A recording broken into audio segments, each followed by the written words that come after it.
Welcome to public TV news బులెటిన్ల ముందుగా headlines. శ్రమదానంతో రోడ్డు గుంతలు పూడ్చిన బుగ్గారం పోలీస్ పర్యవేక్షించిన Dharmapuri CI A Ram Narasimha Reddy.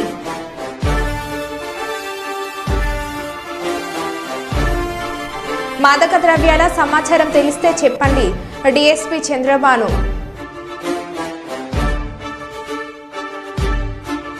Telugu Desam party ఆత్మీయ సమావేశం నిర్వహించిన కొత్తపేట నాయకులు.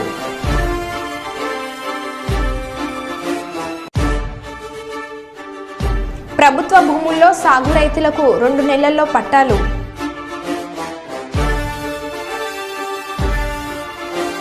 ప్రజల మౌలిక అవసరాలు తీర్చడమే టీడీపీ ప్రభుత్వ లక్ష్యం జ్యోతుల నెహ్రూ.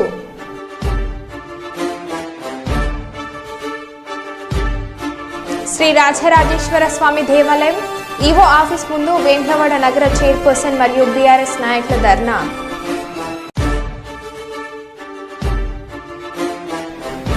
అంతర్జాతీయ ఫ్రెండ్షిప్ డే సందర్భంగా చిన్ననాటి స్నేహితులతో సరదాగా గడిపిన బండి సంజయ్.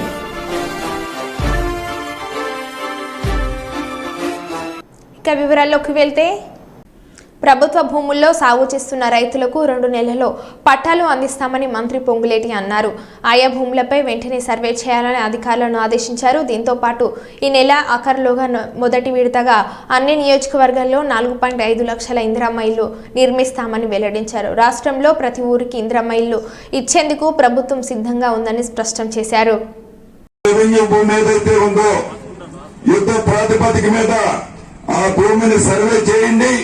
వచ్చే నెలలోనే లేకుంటే 2 months లో మళ్ళొక ప్రోగ్రాం పెట్టుకుందాం. ఎవరైతే సాగు చేస్తున్నారో ఆ సాగు చేసే వాళ్ళలో అర్హులైన వాళ్ళకి తప్పకుండా పట్టాలు ఇచ్చే బాధ్యత ఇందిరమ్మ రాజ్యంలో మీదే. ఈ నెలాఖరు లోపే ప్రతి గ్రామానికి, ప్రతి నియోజకవర్గానికి ఏదైతే ఈ రాష్ట్రంలో 4,50,000 ఇళ్లు ప్రభుత్వం శాంక్షన్ చేసిందో, ఈ 4,50,000 ఇళ్లు మొదటి విడతగా ఈ రాబోయే 4 రోజుల లోపే ఈ రాష్ట్రంలో ప్రతి ఊరికి యుద్ధ ప్రాతిపదిక మీద ఈ ప్రభుత్వం ఇవ్వడానికి సిద్ధంగా ఉంది. యూపీలోని ఆగ్రాలో షాకింగ్ ఘటన వెలుగు చూసింది. రకంజం పోలీస్ స్టేషన్ కు చెందిన మహిళా ఇన్స్పెక్టర్, మరో ఇన్స్పెక్టర్ మధ్య ఎఫ్ఐఆర్ నడుస్తుంది. వారిద్దరూ అసభ్యకర స్థితిలో ఉండగా మగ ఇన్స్పెక్టర్ భార్య వారిని రెడ్ హ్యాండెడ్ గా పట్టుకుంది. భర్తతో పాటు అతడి ప్రియురాల్ని రెస్ట్ హౌస్ నుంచి బయటకు లాగి కొట్టింది. ఈ వీడియో సోషల్ మీడియాలో తెగ వైరల్ అవుతుంది.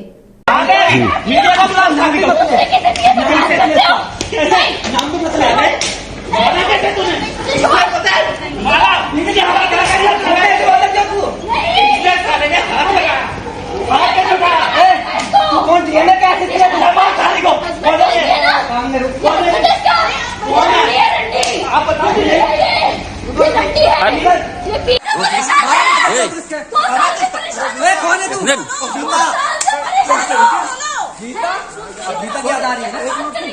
अरे गीता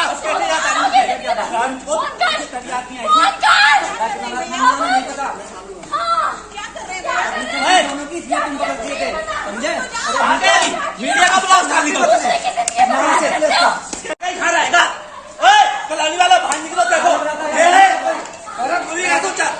किसाने उसका कोई हानि है. बहुत मिल गया भी हम जिंदा है, मरा दिया हमारा पता नहीं है.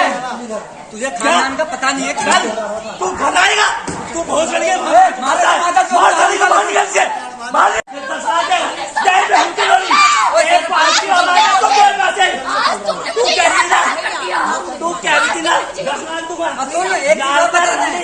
परमिशन का शादी की थी, शादी के बाद पकड़ लिया था. ये कितना बड़ा बदमाश है. गाँव का नाम भी क्या है? साले मारने का मन भी नहीं कर रहा. नहीं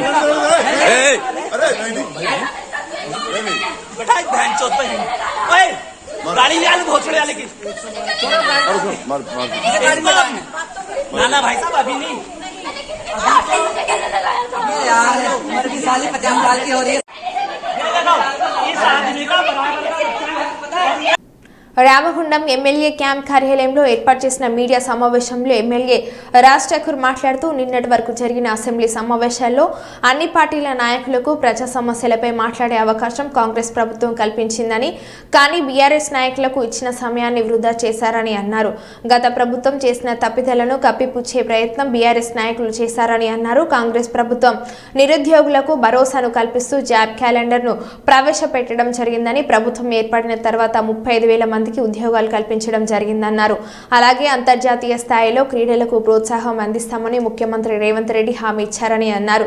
రామగుండంలో నూతన విద్యుత్ కర్మాగారంతో పాటు కాంట్రాక్టు కార్మికుల సమస్యలపై అసెంబ్లీలో ప్రస్తావిస్తానని, స్థానిక నిరుద్యోగులకు ఉద్యోగ ఉపాధి అవకాశాలు కల్పించేందుకు చర్యలు చేపట్టడం జరుగుతుందని రాజ్ ఠాకూర్ తెలిపారు. ఈ ప్రెస్ మీట్లో కాంగ్రెస్ పార్టీ సీనియర్ నాయకులు, కార్పొరేటర్లు, వివిధ విభజన అధ్యక్షులు పాల్గొన్నారు. ప్రధానమంత్రిని కూడా కలుస్తారు. రామగుండం నిధులు ఇస్తారంటే ప్రధానమంత్రి కనుక రామగుండంకు 1000 కోట్లు ఇస్తారంటే ప్రధానమంత్రి గారు మాకు దాని మీద మహిళలకు 2,500 విషయాలు ఏదో మాట్లాడుతూ ఉన్నారు. దానిపైన ప్రభుత్వం స్పష్టమైన వైఖరి వచ్చింది. ఇలా మేము చెప్తాను, 100 రోజులు ప్రభుత్వం ఏర్పడడానికి 100 రోజులు పోయింది. పార్లమెంట్ ఎన్నికలు వచ్చి 100 రోజులు పోయింది. పని స్టార్ట్ అయ్యి మొన్ననే స్టార్ట్ అయింది.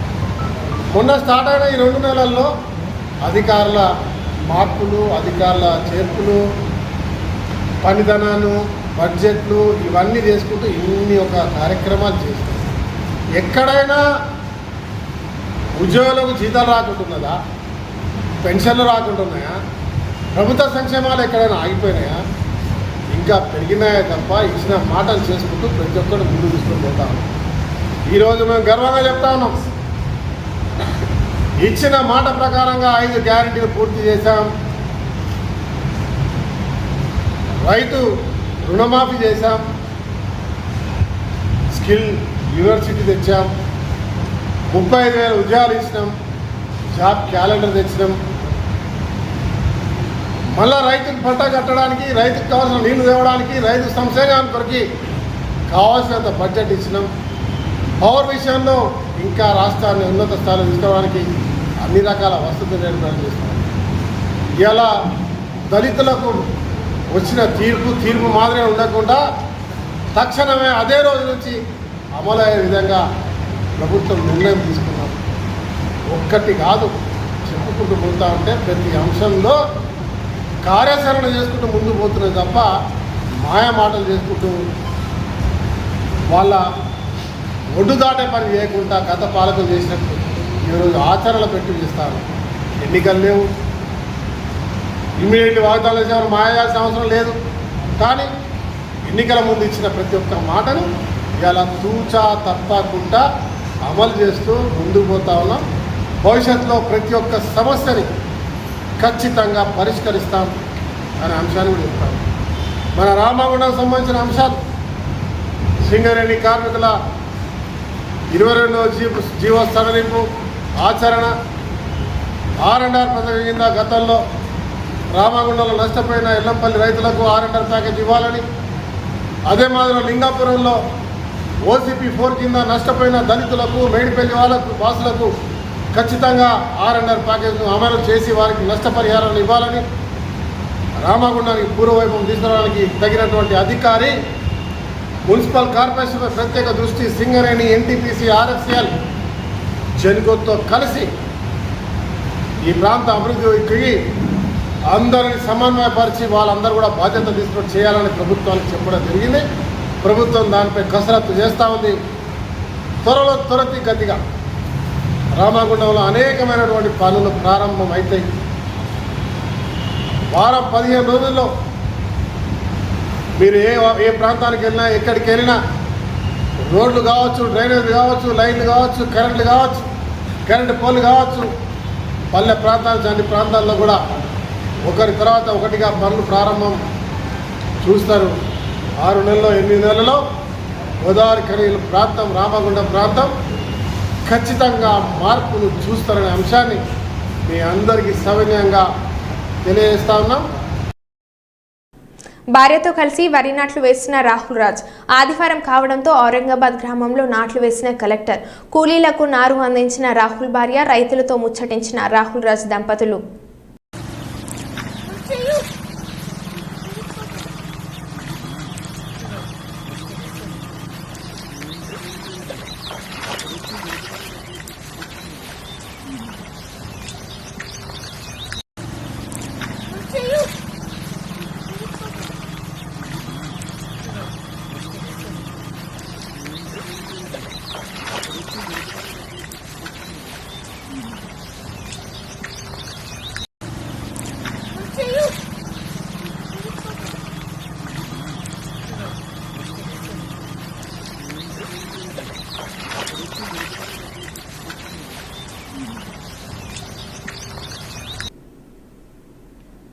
వరంగల్ ప్రాంతీయ వైద్యశాలను మంత్రి కొండ సురేఖ ఆకస్మికంగా తనిఖీలు చేశారు. తనిఖీలు నిర్వహిస్తున్న క్రమంలో విసుగుపోయే వాస్తవాలను మంత్రి గుర్తించారు. వైద్యులు, ఆసుపత్రి సిబ్బంది సమయపాలన పాటించకపోవడం, కొంతమంది సిబ్బంది విధులకు హాజరు కాకుండా రికార్డులలో సంతకాలు చేయడంపై మంత్రి ఆగ్రహం వ్యక్తం చేశారు. అనంతరం ఆసుపత్రిలోని పలు విభాగాలలో రోగులకు అందుతున్న సేవలపై రోగులను అడిగి తెలుసుకున్నారు. ఆసుపత్రి సిబ్బంది నిర్లక్ష్యంగా వ్యవహరిస్తున్నారని గుర్తించిన మంత్రి వారిపై చర్యలు తీసుకోవాలని వరంగల్ జిల్లా కలెక్టర్ను ఆదేశించారు. ఆసుపత్రిలో గతంలో ఏర్పాటు చేసిన ఐ బ్యాంక్ వృధాగా ఉంటుందని తెలిపారు. ప్రాంతీయ వైద్యశాలలో ప్రొఫెసర్ల కొరత తీవ్రంగా ఉందని గుర్తించిన మంత్రి వెంటనే ఖాళీలను భర్తీ చేసే విధంగా ప్రణాళిక తయారు చేయాలని సంబంధించిన అధికారులకు సూచించారు. మ్యామ్ కాంబోలో మనం మాన్యువల్ బయోమెట్రిక్ రెండు చెక్ చేసినప్పుడు లాస్ట్ ఇది ఇప్పుడు వీళ్ళ బయోమెట్రిక్ రిజిస్టర్స్ వస్తే 1 మంత్ది చెక్ చేసి వీళ్ళు రిడండెంట్గా 10 o'clock వచ్చే వాళ్ళకి షోకాస్ నోటీస్ ఇష్యూ చేసి ఎక్స్ప్లెనేషన్ లేకపోతే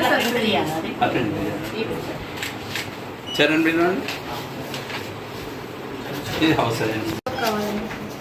ఇప్పుడు ఎంత టైం మన చరణ్ బిల్ లాస్ట్ 1 week తెప్పించండి.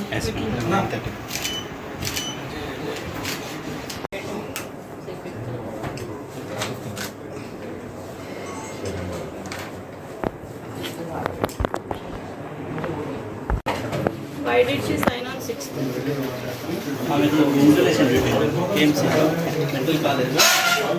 కానీ ఈరోజు సైన్ పెట్టలేదు because she's on duty.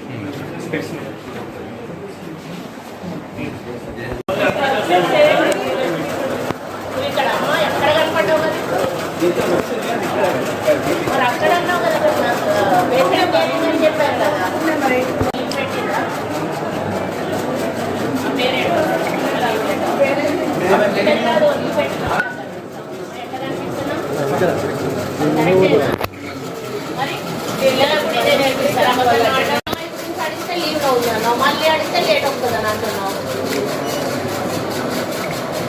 ఈఎంఐకి ఇవ్వండి మొదలు. భద్రాద్రి జిల్లా ఇల్లందు పట్టణం కొత్త బస్టాండ్లో ప్రయాణికులకు ఇల్లందు పోలీసుల ఆధ్వర్యంలో డీఎస్పీ చంద్రబాను, సీఐ బత్తుల సత్యనారాయణ మాదక ద్రవ్యాల వలన కలుగుతున్న దుష్పరిణామాలతో పాటు సైబర్ నేరాలపై అవగాహన కల్పించారు. ఈ సందర్భంగా డీఎస్పీ మాట్లాడుతూ చిన్న వయసు నుంచి యువత మాదక ద్రవ్యాల వలలో చిక్కుకొని తమ జీవితాలను నాశనం చేసుకుంటున్నారని, మాదక ద్రవ్యాల వినియోగం, విక్రయాల సమాచారం తెలిస్తే పోలీసులకు సమాచారం ఇవ్వాలని, సమాచారం ఇచ్చిన వారి వివరాలు గోప్యంగా ఉంటాయని అన్నారు. 2-3 నెలల క్రితం గంజాయి సేవించిన తమ శాఖకు ఇచ్చిన ప్రత్యేక కిట్ల పరీక్షతో పసిగడతామని డీఎస్పీ తెలిపారు. బస్ స్టేషన్లోని మహిళా ప్రయాణికులకు మాదక ద్రవ్యాలు, సైబర్ నేరాలపై డీఎస్పీ అవగాహన కల్పించి గోడ పత్రాలను ఆవిష్కరించారు.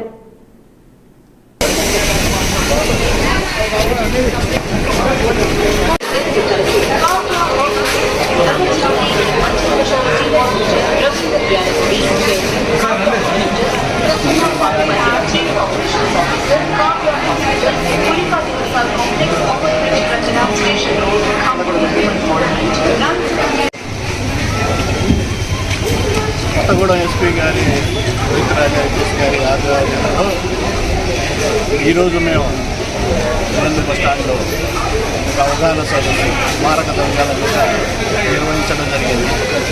దానికి పబ్లిక్ వాళ్ళకు అవగాహన ఏంటంటే చిన్న వయసులో పిల్లలు గాంజాయికి మత్తు పదార్థాలకు అలవాటై వేరే వేరే క్రైమ్లలో ఇన్వాల్వ్ అవుతున్నారు కాబట్టి మత్తు పదార్థాలు ఎవరు సేవించకుండా అమ్మకుండా మనకు కొనేటోళ్ళు ఎవరైనా వెళ్తే మాకు ఇంటిమేషన్ చేసి మేము చిన్నపాటి అవగాహన సదస్సు చేశాం. ఈ సదస్సులో అందరికి ఇంటిమేషన్ ఇచ్చాం. ఎవరైనా ఎక్కడైనా ఏమైనా సేవిస్తే మాకు ఇంటిమేషన్ ఇవ్వండి. అలాగే డయల్ 100 కాల్ అయితే మీకు ఫ్రీగా 100 కాల్ ఫోన్ చేసినా మేము వచ్చేసి వాళ్ళని ఎక్కడున్నా మేము పట్టుకోవడానికి వాళ్ళు పేర్లు చెప్తే వాళ్ళ పేర్లను కూడా మేము చెప్పకుండా గోప్యంగా ఉంచుతాం. ఇదంతా మన ఇల్లందు డివిజన్ పోలీసులు మరియు పబ్లిక్ అందరూ మాకు సహకరించాలని చెప్పేసి తెలియజేస్తున్నాం. అంత ముందులాగా హాస్పిటల్ పోవడం ఇది చేయడం జరుగుతుంది. అలాంటిది ఏం లేదు. ఇప్పుడు సపరేట్ మాకు కూడా కిట్లు ఇచ్చిండ్రు. ఎవరైనా గాంజా తాగినా గత 2-3 నెలల్లో తాగినా కూడా మేము వాళ్ళని కిట్ ద్వారా టెస్ట్ చేస్తే యూరిన్ టెస్ట్ చేస్తే వాళ్ళని పట్టుకొని స్ట్రేట్ అవే వాడు గాంజా తాగినని చెప్పేసి నిర్ధారించి వాడిని ఆ సెక్షన్లో కూడా కేసు పెట్టడం జరుగుతుంది. కాబట్టి ఎవడైనా సేవించి నాకు తెలియదులే అని చెప్పేసి ఉన్నా కూడా పట్టుకోవడానికి ఛాన్స్ ఉంటుంది. అలాంటి జరగకుండా చూడాలని చెప్పేసి. జగిత్యాల జిల్లా బుగ్గారం ప్రధాన రోడ్డు గుంతలమయమై రాకపోకలకు తీవ్ర ఇబ్బందికరంగా మారగా పోలీసులు శ్రమదానం చేసి ఆధ్వర్యం లోతైన గుంతలను పూడ్చి ఇబ్బందులను తొలగించారు. సోమవారం 2 కిలోమీటర్ల మేరకు లోతైన గుంతలు వర్షానికి చేరి నీరు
చేపిస్తున్నాం అదే నడుస్తుంది అవుతుంది.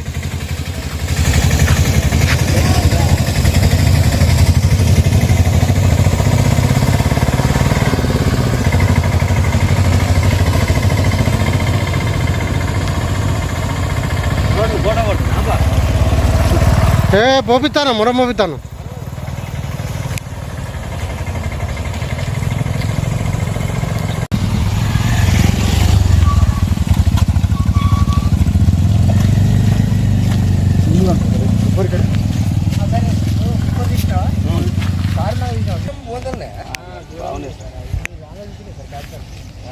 గిట్రా వేరే ఫోన్ మంచి ఫోన్లో లేదు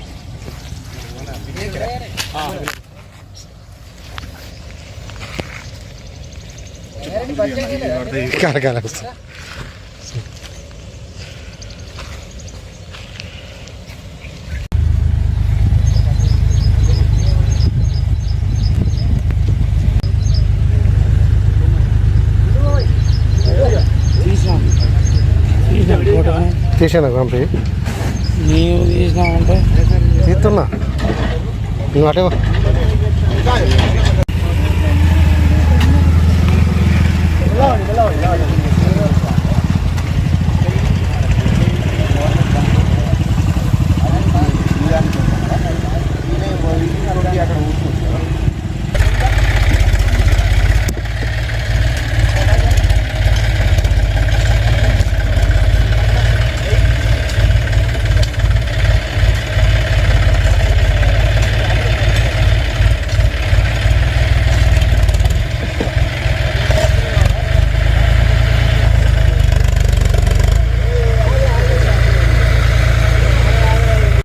సుప్రీంకోర్టు తీర్పును అమలు చేస్తూ రాష్ట్ర ప్రభుత్వం ఎస్టీల ఏబీసీడీ వర్గీకరణ చేయాలని తెలంగాణ ఆదివాసీ ఎరుకల సంఘం రాష్ట్ర అధ్యక్షులు లోకిని రాజు డిమాండ్ చేశారు. తెలంగాణ ఆదివాసీ ఎరుకల సంఘం పెద్దపల్లి జిల్లా కన్వీనర్ జీవిలి సతీష్ ఆధ్వర్యంలో రాష్ట్ర నాయకులు మొదటిసారిగా గోదావరికని ప్రాంతానికి వచ్చిన సందర్భంగా వారికి ఆధ్వర్యం గోదావరికని చౌరస్తాలో ఘనంగా స్వాగతం పలికారు. ఈ సందర్భంగా రాష్ట్ర అధ్యక్షులు లోకిని రాజు, రాష్ట్ర ఉపాధ్యక్షులు కోనేటి రాజు కార్యక్రమంలో పాల్గొని మాట్లాడుతూ తెలంగాణ రాష్ట్రంలో ఎస్టీలలో 13-14 తెగలు ఉన్నాయని, అందులో కొన్ని ఉపకులాలు పూర్తిగా ఆర్థికంగా సామాజికంగా వెనుకబడి ఉన్నాయని తెలిపారు.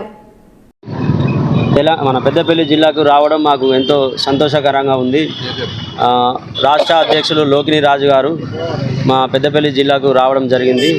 దీని ముఖ్య ఉద్దేశం ఏమనగా ఇక్కడ అణగారిన వర్గాలకి మా ఎస్టీల వాళ్ళకి గుర్తింపు లేకపోవడం చాలా శోచనీయం. దానికి మమ్మల్ని ఉత్తేజపరచడానికి ప్రతి ఒక్క జిల్లాలను ముందుండి నడిపించడానికి తోడ్పడేటువంటి లోకిని రాజు గారికి మేము ధన్యవాదాలు తెలుపుతున్నాము. జై ఆదివాసీ. పెళ్లి జిల్లా గోదావరి కానీ పట్టణంలో మరి తెలంగాణ మరి అమరవీరుల స్తూపం దగ్గర తెలంగాణ ఆదివాసీ ఎరుకల సంఘం ఆధ్వర్యంలో ఈరోజు ప్రభుత్వానికి మేము డిమాండ్ చేస్తూ ఉన్నాం. ఇవాళ యావత్తు దేశం మొత్తం కూడా గర్వించే విధంగా ఇలా సుప్రీంకోర్టు ఇచ్చినటువంటి ఏదైతే తీర్పు ఉందో ఆ తీర్పును ఇచ్చినటువంటి సుప్రీంకోర్టు న్యాయమూర్తులకు మేము సంపూర్ణంగా వాళ్ళకి హర్షం వ్యక్తం చేస్తూ ఉన్నాం. గత 30 సంవత్సరాలుగా సుదీర్ఘ పోరాటం చేస్తూ నిత్యము మరి ఎస్సీ వర్గీకరణ కోసం పోరాడి చివరికి సాధించినటువంటి ఏకైక తెలంగాణ ముద్దు బిడ్డ దళిత బిడ్డ మందకృష్ణ కూడా మేము స్వాగతం తెలియజేస్తూ ఉన్నాం. అందులో భాగంగానే సుప్రీంకోర్టు కూడా మరి ఎస్సీలలో కూడా మరి ఏబిసిడి వర్గీకరణ చేసుకోవచ్చని చెప్పేసి మరి సుప్రీంకోర్టు తీర్పిచ్చింది. ఆ తీర్పును కూడా ఆయా రాష్ట్రాలు కూడా తప్పకుండా పాటించి అక్కడ ఉన్నటువంటి ఎస్టీలలో కూడా ఏబిసిడి వర్గీకరించని చెప్పి సుప్రీంకోర్టు తీర్పిచ్చింది. మేము అదే అడుగుతా ఉన్నాం రాష్ట్ర ప్రభుత్వాన్ని, ఏదైతే సుప్రీంకోర్టు ఇచ్చినటువంటి తీర్పుని మీరు పరిలోకి తీసుకొని వెంటనే ఈ తెలంగాణ ప్రభుత్వంలో తెలంగాణ రాష్ట్రంలో ఎస్టీలలో కూడా ఏబిసిడి వర్గీకరణ చేయమని చెప్పేసి మేము ప్రభుత్వానికి డిమాండ్ చేస్తూ ఉన్నాం, విజ్ఞప్తి చేస్తూ ఉన్నాం. ఈరోజు తెలంగాణలో దాదాపుగా 13-14 తెగలు ఉన్నాయి. ఇలా కొన్ని తెగలు మాత్రమే మరి రిజర్వేషన్ ఫలాలు పొందుతూ ఉన్నారు. వాళ్ళే మరి ఐఏఎస్లు, ఐపీఎస్లు, మరి అనేక డాక్టర్లు, ఇంజనీర్లు, ప్రొఫెసర్సు వాళ్ళే ఎమ్మెల్యేలు, మంత్రులుగా కొనసాగుతూ ఉన్నారు. ఇలా ఎవరైతే ఆర్థికంగా సామాజికంగా వెనుకబడి ఉన్నటువంటి మరి గిరిజనులలో కూడా కొన్ని తెగలు ఉన్నాయి. అది ఎరుకల తెగ, అది తోటి తెగ, అది నక్కల తెగ, అది చెంచు తెగ, ఇలా మన్నెవారు తెగ, ఇలా అన్ని కొన్ని తెగలు ఉన్నాయి. ఈ తెగలకి న్యాయం జరగాలంటే సుప్రీంకోర్టు తీర్పుని వెంటనే రాష్ట్ర ప్రభుత్వము, రాష్ట్ర ముఖ్యమంత్రి వర్యులు వెంటనే క్యాబినెట్ సమావేశం ఏర్పాటు చేసి వెంటనే ఏబిసిడి వర్గీకరణ చేయని చెప్పేసి నేను తెలంగాణ రాష్ట్ర అధ్యక్షునిగా, తెలంగాణ ఆదివాసీ ఎరకల సంఘం రాష్ట్ర అధ్యక్షునిగా నా పేరు లోకిన్ రాజు. నేను ఖచ్చితంగా ప్రభుత్వానికి నేను డిమాండ్ చేస్తా ఉన్నా, విజ్ఞప్తి చేస్తా ఉన్నా. ఒక ఏబిసిడి వర్గీకరణ చేపట్టకపోతే తెలంగాణ వ్యాప్తంగా అణగారిన వర్గాలను కలుపుకొని ఎస్టీలలో ఉన్నటువంటి ఉపజలు కలుపుకొని పెద్ద ఎత్తున రాష్ట్ర ప్రభుత్వం మీద ఉద్యమం చేయడానికి కూడా ఆమె సిద్ధంగా ఉందని చెప్పేసి నేను తెలియజేస్తున్నాను. జై ఎరుకల. రాజన్న సిరిసిల్ల జిల్లా కేంద్రంలోని మాన్య ఫంక్షన్ హాలులో నాగుల మల్లయ్య గౌడ్ 37వ స్మారక దినోత్సవం సందర్భంగా నాగుల సత్యనారాయణ గౌడ్ పురస్కార కమిటీ ఆధ్వర్యంలో ప్రముఖ కవి రచయిత దశరథి అవార్డు గ్రహీత జూకంటి జగన్నాథంను శాలువతో సన్మానించి మెమోంటో అందజేశారు. ఈ కార్యక్రమానికి వేములవాడ శాసనసభ్యులు ప్రభుత్వ విప్ ఆది శ్రీనివాస్ పాల్గొని జ్యోతి ప్రజ్వలన చేసి కార్యక్రమాన్ని ప్రారంభించారు. ఈ సందర్భంగా ఆది శ్రీనివాస్ మాట్లాడుతూ నాగుల మల్లయ్య గౌడ్ స్మారకార్థం గత కొన్ని సంవత్సరాలుగా అందజేయడం ఎంతో అభినందనీయమని అన్నారు. సమాజంలో రుగ్మతలు రూపుమాపడానికి, సాంఘిక దురాచారాలను అరికట్టడానికి నాగుల మల్లయ్య గౌడ్ ఎంతో కృషి చేశారని కొనియాడారు. కాంగ్రెస్ పార్టీ జెండా ఎత్తుకొని ఈ ప్రాంతంలోని బీసీలను ఐక్యం చేయడానికి ఎంతో ప్రయత్నం చేశారని, సిరిసిల్ల పాత తాలూకాలో స్వతంత్రం తర్వాత ఒక బీసీ బిడ్డ గెలవడం మొదటిసారి అని జూకంటి జగన్నాథం కవి రచయితగా ఎన్నో పురస్కారాలు అందుకున్నారని అన్నారు.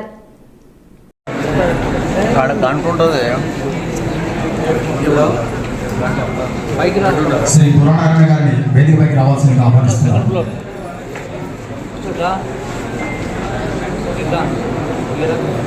అందుకని కళాశాల కోసం అనేక ఉద్యమాలు చేసినటువంటి క్రమంలో మల్లన్న గారి సారథ్యంలో